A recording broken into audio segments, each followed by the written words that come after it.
Assalamualaikum warahmatullahi wabarakatuh. Halo semuanya, kembali lagi ke YouTube channel aku, Dia Wazarati Andri. Di kesempatan kali ini, kita akan lanjut membahas materi operasional perbankan lainnya, yaitu mengenai pengenalan perbankan syariah. Sebelumnya, kita sudah pernah membahas mengenai perbankan konvensional, dan sekarang kita sudah masuk kepada materi pengenalan perbankan syariah.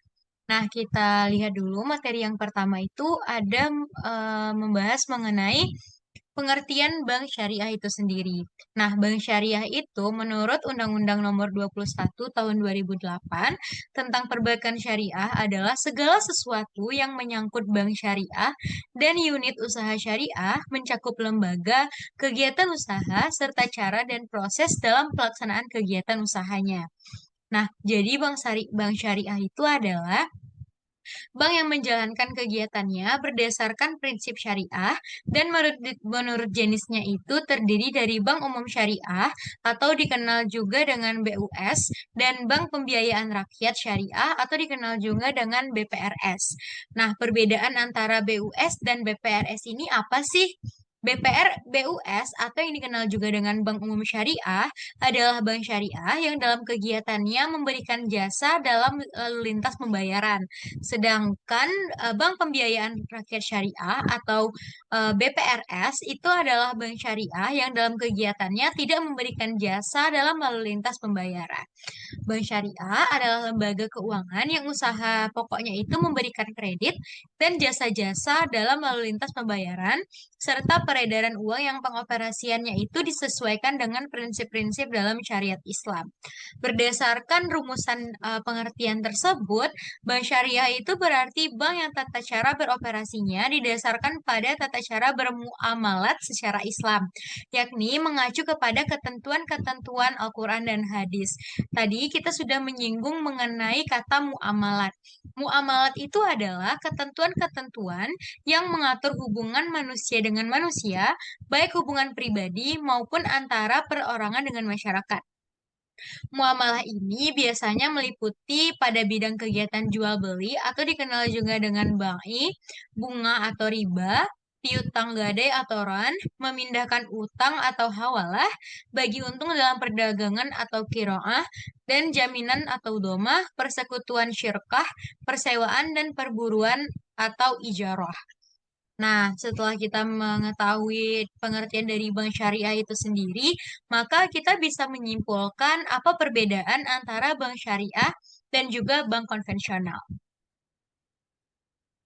Yang pertama yaitu kita lihat perbedaan antara bank syariah dan bank konvensional itu dari segi aspek utamanya. Yang pertama yaitu ada aspek falsafah. Pada bank syariah tidak berdasarkan atas bunga, spekulasi, dan ketidakjelasan. Sedangkan pada bank konvensional itu berdasarkan atas bunga. Nah, untuk operasionalnya, pada bank syariah, dana masyarakat itu berupa titipan dan investasi yang baru akan mendapatkan hasil jika diusahakan terlebih dahulu. Sedangkan pada bank konvensional, dana masyarakat itu berupa simpanan yang harus dibayar bunganya pada saat jatuh tempo. Dari segi penyaluran, bank syariah itu menyalurkan dananya pada sektor usaha yang halal dan menguntungkan. Sedangkan pada bank konvensional, aspek halal itu tidak menjadi pertimbangannya yang utama. Lalu pada aspek sosial, pada bank syariah, aspek sosial dinyatakan secara eksplisit dan tegas yang tertuang dalam visi dan misi perusahaan. Sedangkan pada bank konvensional itu tidak tersirat secara tegas. Dan terakhir, dari aspek organisasi, bank syariah itu harus memiliki DPS atau yang dikenal juga dengan Dewan Pengawasan Syariah. Sementara itu, pada bank konvensional biasanya tidak memiliki Dewan Pengawas Syariahnya.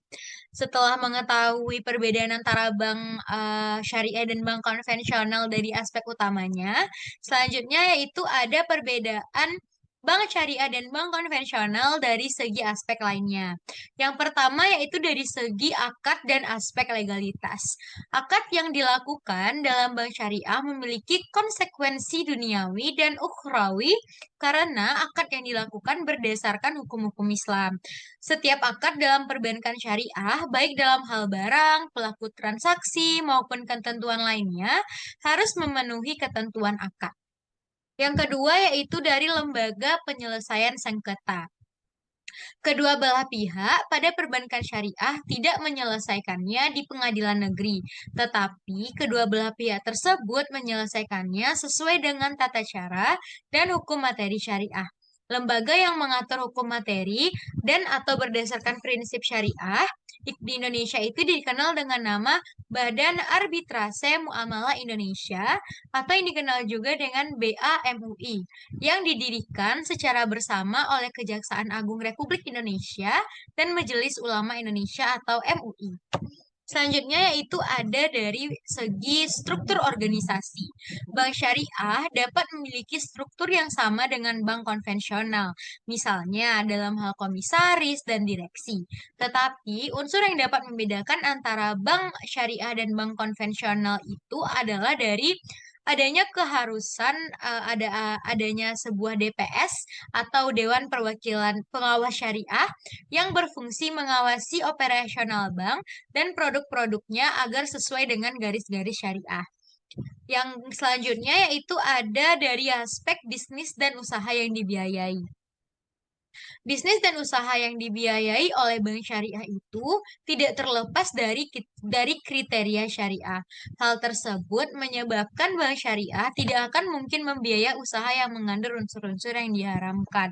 Karena balik lagi seperti yang kita tahu bahwa usaha yang dibiayai oleh perbankan syariah itu harus sesuai dengan prinsip-prinsip syariah Islam.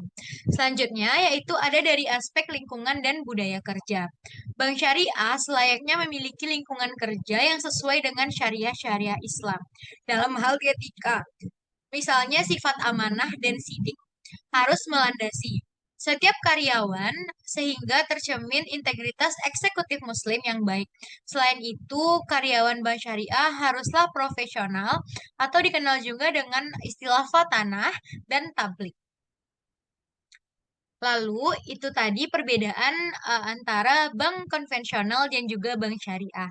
Lalu selanjutnya kita akan mengetahui produk-produk dari bank syariah itu sendiri. Produk-produk dari bank syariah ini aku menemukan ada 8 produknya. Kita bahas satu persatu. Yang pertama yaitu ada al-wadiah atau dikenal juga dengan titipan.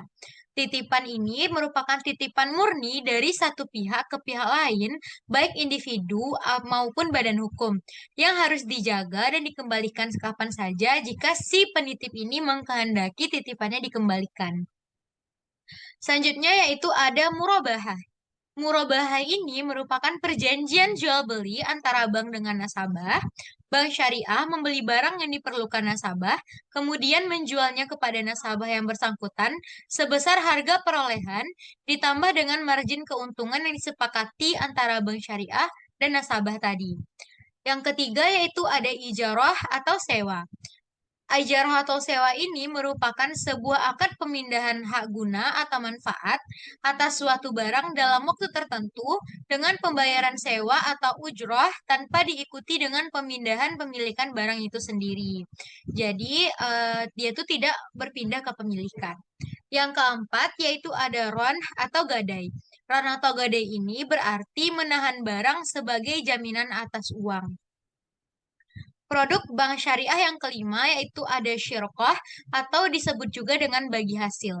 Akad kerjasama antara dua pihak atau lebih, bank dengan nasabah, untuk suatu usaha tertentu di mana masing-masing pihak memberikan kontribusi modal dengan kesepakatan bahwa keuntungan dan risiko akan ditanggung bersama sesuai dengan kesepakatan. Jadi dari konsep syirqah ini itu nanti itu dua orang pihak itu sama-sama memberikan modal dan risiko yang ditanggung juga akan ditanggung secara bersama-sama. Yang keenam yaitu ada mudharabah. Mudharabah ini adalah bentuk kerjasama antara dua pihak atau lebih Pihak di mana pemilik modal atau sohibul amal mempercayakan sejumlah modal kepada pengelola atau mudorib dengan suatu perjanjian di awal. Bentuk ini menegaskan kerjasama dengan kontribusi 100% modal dari pemilik modal dan keahlian dari pengelola.